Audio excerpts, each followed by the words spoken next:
Everyone, welcome back to our channel English venue. आज के video में हम करेंगे most repeated idioms and phrases का पार्ट 2। पार्ट 1 हम कर चुके हैं, जिसमें हमने किया था 1 से लेके 50 तक के क्वेश्चंस, और आज के वीडियो में हम करेंगे 51 से लेके 100 तक के। ये कहाँ के होंगे? ये पिछले 5 साल के जो भी एग्जाम्स में, चाहे वो एसएससी का हो, चाहे वो DSSB का हो, इन एग्जाम्स में यही क्वेश्चंस आए थे, यही सेंटेंस आए थे, यही इडम्स आए थे। तो आज के वीडियो में हम इनको डिस्कस करेंगे। जो भी चैनल पे नया है, चैनल को सब्सक्राइब कर दे, वीडियो को लाइक कर दे और ज़्यादा से ज़्यादा इस वीडियो को शेयर कर दे। तो हमारा फर्स्ट इडम क्या है? फर्स्ट इडम है हमारा ए पैक ऑफ लाइज।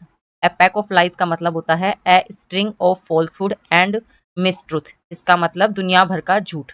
तो हमने जैसे पार्ट 1 में भी हमने क्या किया था, इडम्स के साथ साथ हमने उसका एक सेंटेंस भी देखा था। इस इडम्स में, इडम को इस सेंटेंस में, कोई सेंटेंस में कैसे यूज करते हैं जिससे हमें और भी अच्छे से याद हो। तो आज के वीडियो में हम विद एग्जाम्पल भी करेंगे। तो इसका एग्जाम्पल क्या बनेगा? इसका एग्जाम्पल बनेगा the politicians promises turned out to be a pack of lies. A pack of lies. अगला क्या है हमारा? A piece of cake. A piece of cake का मतलब होता है समथिंग इजी टू डू। कोई ऐसा काम जो आसानी से करें, तो बेहद आसान काम, समथिंग इजी टू डू। और इसको सेंटेंस में कैसे यूज करेंगे? The exam was a piece of cake for her. उसके लिए वो एग्जाम क्या था? एक बेहद आसान काम था एग्जाम देना। अगला क्या है? अगला सेंटेंस इडम क्या है हमारी? A poor little petunia in an onion patch. तो इसका मतलब क्या हुआ? A sensitive person placed within a group of rough insensitive people. तो क्या है? एक सेंसिटिव पर्सन क्या होता है? संवेदनशील पर्सन, जो कहाँ रहे? जहाँ क्या है, ज्यादातर असभ्य लोग और असंवेदनशील इनसेंसिटिव पर्सन है, उनके बीच में किसी सेंसिटिव पर्सन का रहना। तो उसके लिए क्या कहते हैं? A poor little petunia in an onion patch. इसका सेंटेंस क्या बनेगा? She felt like a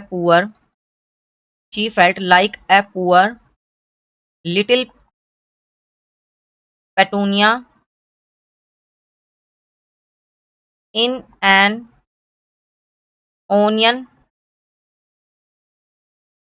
patch at the construction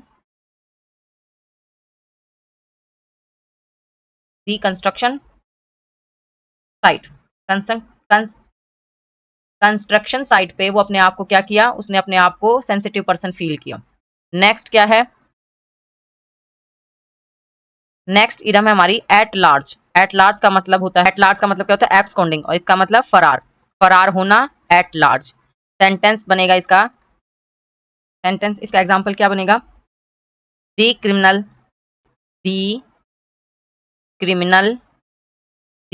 is still at large. कि वो क्रिमिनल क्या था? वो अभी तक फरार था। नेक्स्ट है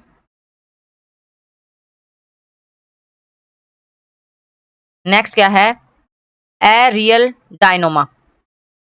रियल डायनोमा का मतलब होता है एन एनर्जेटिक पर्सन। एक ऊर्जावान व्यक्ति को क्या कहते हैं? एनर्जी से भरपूर व्यक्ति को क्या कहेंगे? इडम है उसके लिए ए रियल डायनोमा। और इसका एग्जाम्पल क्या बनेगा? He is a real dynamo at work always full of energy. काम पर क्या था? वो अपने आप को हमेशा एक ऊर्जावान व्यक्ति महसूस करता। नेक्स्ट इडम है a rousing send off. एरोसिंग send off का मतलब होता है bidding someone farewell with good wishes and a loud round of applause. कि किसी की जो रिटायरमेंट होती है अपने काम पर, उसके व्यवसाय पे, जो उसका लास्ट वर्किंग डे होता है, तो उसमें क्या है कि किसी को पूरे जोश और शोर शराबे के साथ विदा करना, गुड बाय कहना। तो इसके लिए क्या यूज होगी? A rousing send off. एरोसिंग send off, एरोसिंग send off. और इसका एग्जाम्पल हम देख लेते हैं। इसका एग्जाम्पल बनेगा they gave, they gave her an arousing, they gave her an arousing send off, एरोसिंग send off on her last day at the office. Next है हमारा ए run in. A run in का मतलब होता है ए कॉन्फ्लिक्ट। ए conflict मतलब टकराव, टकराव की सिचुएशन होना, ए रन इन। और इसका एग्जाम्पल बनेगा, इसका एग्जाम्पल क्या बनेगा? He had a run in with his boss yesterday, कि कल उसके बॉस के साथ उसकी क्या हो गई? एक टकराव की स्थिति हो गई। नेक्स्ट है, नेक्स्ट हमारा इडम क्या होगा? At the drop of A hat. इसका मतलब इमीडिएटली, इमीडिएटली मतलब तुरंत। तो इसका एग्जाम्पल क्या बनेगा? इसका एग्जाम्पल बनेगा शी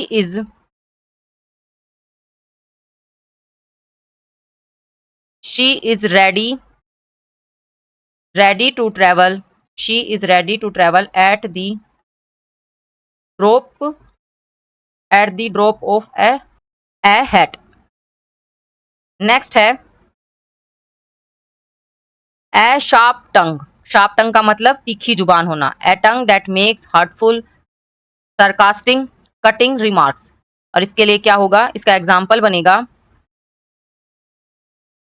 इसका एग्जाम्पल क्या बनेगा? शार्प हिज शार्प टंग often gets him into trouble, कि उसकी जो तीखी जुबान थी ना, वो हमेशा उसके लिए मुसीबत पैदा कर देती थी, हमेशा वो मुसीबत में पड़ जाता था।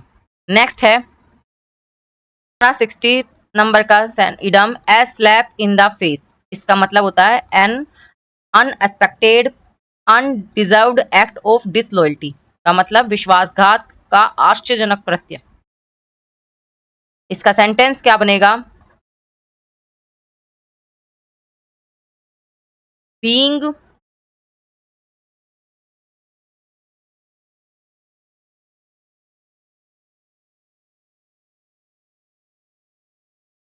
being left out, being left out of the meeting, being left out of the meeting was a slap in the face, in the face for her।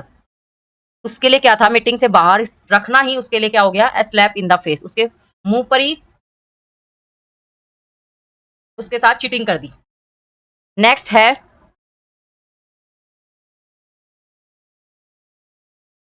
Next idiom क्या है हमारी? A slap on the wrist, a slap on the wrist. इसका मतलब होता है a gentle reprimand of an oversight mistake and misdeed. इसका मतलब होता है गलती या अपराध के लिए एक हल्की सी फटकार। उसने जो गलती करी उसके लिए क्या हो गया? उसको एक स्लैप ऑन द रिस्ट, उसको एक हल्की सी फटकार मार दी। इसको हम एग्जाम्पल के थ्रू भी समझ लेते हैं। ही he received he received just a slap on the wrist, on the wrist for his late submission. उसने जो लेट सबमिशन किया तो उसके लिए क्या हुई? उसको एक हल्की सी फटकार मिल गई। नेक्स्ट है, नेक्स्ट है हमारी ए स्लोबन। स्लोबन का मतलब होता है becoming more and more angry और allowing resentment to grow gradually to the point where it will finally burst out into a fire of revenge or retaliation। है कि वो गुस्सा होते जाना, अंदर ही अंदर गुस्सा होना, मतलब अंदर ही अंदर धधकते रहना, कि अंदर ही अंदर उसको रिवेंज की स्थिति भी होने लग जाए, उसको बदला लेना भी हो जाए। तो इसके लिए अब सेंटेंस भी देख लेते हैं। इसका सेंटेंस क्या होगा? ही He was in a slow burn. He was in a slow burn after the unfair unfair treatment at work. काम के टाइम जब उसके साथ क्या हुआ, एक अनफेयर ट्रीटमेंट मतलब उसके साथ अनुचित व्यवहार, सही व्यवहार नहीं किया, सही बिहेव नहीं किया, अनफेयर बिहेव किया, तो उसके क्या हो गया, वो एस स्लो बर्न, वो धीरे धीरे गुस्सा होने लगा। नेक्स्ट है, नेक्स्ट इडम क्या है हमारी, ए स्ट्रोमैन। ए स्ट्रोमैन का मतलब क्या होता है, कमजोर व्यक्ति, a weak person, a weak person. और इसका एग्जाम्पल क्या बनेगा, इसका एग्जाम्पल बनेगा he was considered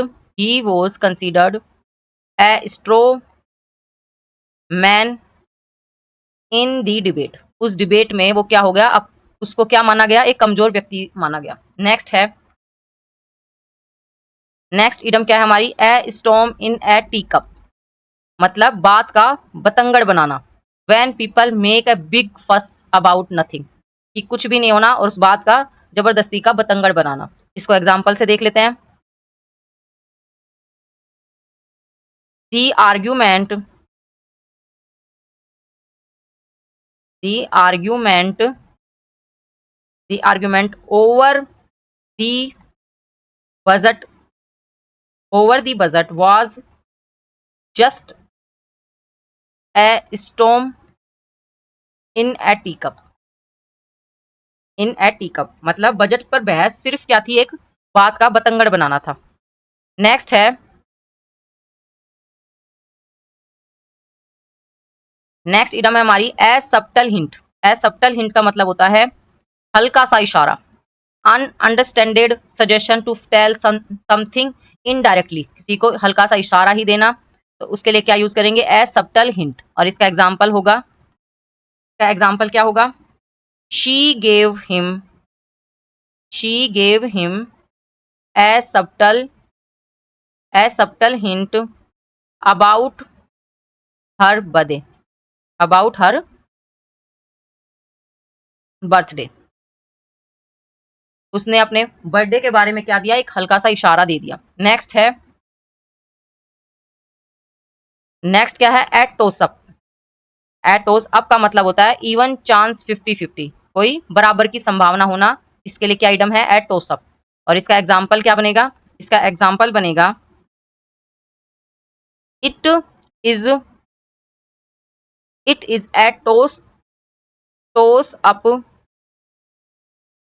it is at toss up whether, it is a toss up whether we will get tickets to the concern to the concert or not, कि concert में हम जाएंगे या ना जाएंगे, ये क्या है, एक 50-50 चांस है। नेक्स्ट है, नेक्स्ट इडम क्या है, a turn for the worse. क्या है, परिस्थिति सिचुएशन का और बुरा हो जाना। Thing have developed into a worse condition than before, कि पहले से भी और भी बुरी स्थिति हो जाना। इसके लिए इडम क्या है, a turn for the verse. और इसका एग्जाम्पल क्या होगा, इसका एग्जाम्पल बनेगा his took health took a turn for the worse last night, कि कल रात को उसकी तबीयत क्या है, और बुरी हो गई। नेक्स्ट है, नेक्स्ट इडम क्या है, ए वेट ऑफ माई माइंड। इसका मतलब क्या होता है, relax and freedom from A mental burden, जो मानसिक उसको दबाव हो रहा था उससे क्या, उसका बोझ उतर जाना, दिमाग से मतलब मेंटली दिमागी बोझ उतर जाना। इसके लिए क्या होगी, ए वेट ऑफ माई माइंड। कोई भी बात, कोई भी परेशानी उसके सर से, या वो जो चीज कुछ हो जाना उससे, जो उसका क्या होता है ना, दिमाग हल्का हो जाना, कि अब ज्यादा दिमाग पे प्रेशर नहीं डालना, ये बात हो चुकी है। तो उसके लिए क्या होगा, ए वेट ऑफ माई माइंड। और इसका एग्जाम्पल भी क्या बनेगा, finishing the project, finishing finishing the project was a weight of my mind। Wait of my mind. Project का समाप्त होने के बाद उससे अब दिमाग से बोझ हट चुका है, तो क्या हो गया, a weight of my mind. Next है, नेक्स्ट इडम क्या है, a whale of a time. क्या इडम है, a whale of a time. इसका मतलब होता है ए वोल और lot, lot of fun, a whole lot of fun. A whole lot of fun का मतलब क्या होता है, अच्छा समय बिताना। तो इसके लिए क्या होगा, a whale of a time. और इसका सेंटेंस क्या बनेगा, we had, we had a whale of a time at the beach. कि जो बीच पर उन्होंने क्या किया, एक अच्छा समय व्यतीत किया, बिताया। तो इसके लिए क्या हो गया, a whale of a time. Next है, नेक्स्ट इडम क्या है हमारी, at the end of the day. क्या आइटम है हमारी, at the end of a day का, ऑफ द डे का मतलब होता है आखिरकार, फाइनली इन द एंड, आखिरकार। और इसके लिए सेंटेंस क्या यूज होगा, at the, at the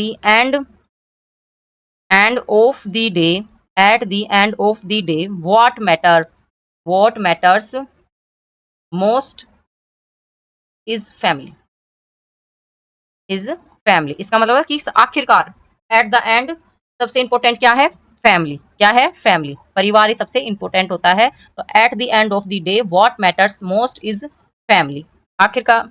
next है, a word to the wise is enough. इसके लिए क्या होगा, समझदार को इशारा ही काफी है। A bit of advice for those willing to gain from listening is enough. किसने, जो समझदार इंसान था उसको एक हिंट ही मिल गया, एक छोटी सी एडवाइस मिल गई, तो उसके लिए वो ही काफी थी। तो इसका सेंटेंस होगा,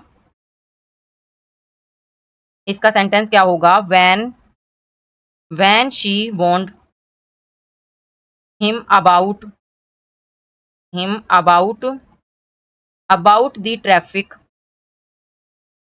ए word to the wise was enough. Next है, नेक्स्ट इडम है ए वर्ल्ड ऑफ डिफरेंस। इसका मतलब होता है कि नो कंपैरिजन, मतलब दिन रात का फर्क होना या बेहद अंतर होना, बहुत अंतर होना। इसके लिए क्या होगा, ए वर्ल्ड ऑफ डिफरेंस। और इसका सेंटेंस होगा, सेंटेंस में कैसे यूज करेंगे इसको, there, there is a world of difference, a world of difference between, between the two project, between the two products. ये जो दो प्रोडक्ट थे इनमें क्या था, एक दिन रात का अंतर था, इसका कोई कंपैरिजन नहीं था, नो कंपैरिजन था। तो ए वर्ल्ड ऑफ डिफरेंस। नेक्स्ट है,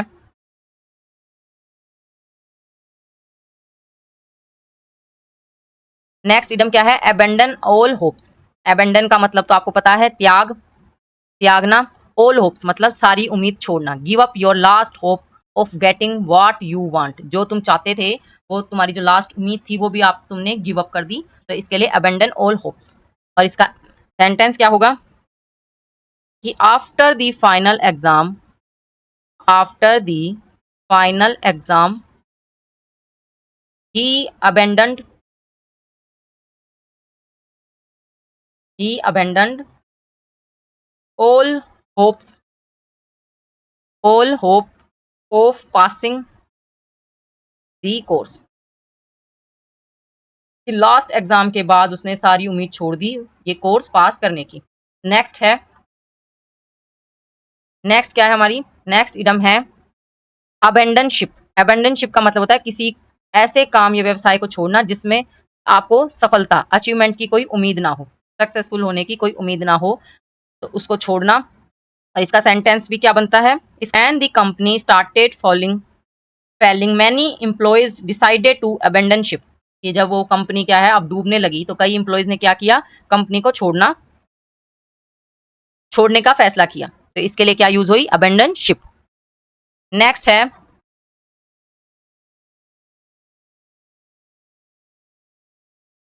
नेक्स्ट क्या है, एबेरेंट बिहेवियर। एबेरेंट बिहेवियर का मतलब होता है असामान्य व्यवहार, अब नॉर्मल बिहेव करना, तो उसके लिए क्या होगा, एबेरेंट बिहेवियर। और इसका सेंटेंस क्या होगा, इसका सेंटेंस होगा his aberrant behaviour, aberrant behaviour worried his friends and family. उसकी जो फैमिली और फ्रेंड थे उसके लिए उनको क्या थी, चिंता थी, किसकी, उसके अब नॉर्मल एबेरेंट बिहेवियर के कारण उन सबको उसकी चिंता थी। नेक्स्ट है, नेक्स्ट इडम क्या है, abide by the rules, abide by the rules. इसका मतलब follow the rules and regulations, नियमों का पालन करना, follow the rules and regulation. और इसके लिए इडम क्या है, अबाइड बाय द रूल्स। और इसका सेंटेंस कैसे यूज होगा, you must abide by the rules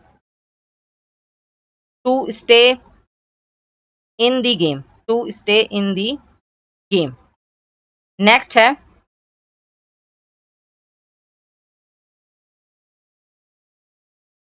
next idiom क्या है,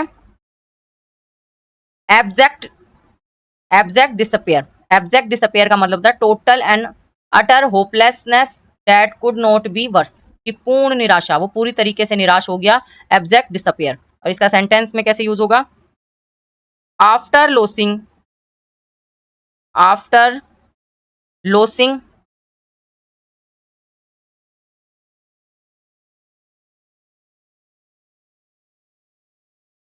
after losing his job, after losing his job he was in abject despair, कि उसकी जॉब छूट जाने के कारण, खो जाने के कारण अब वो क्या है, अब वो हो गया पूरी तरीके से निराश। नेक्स्ट है,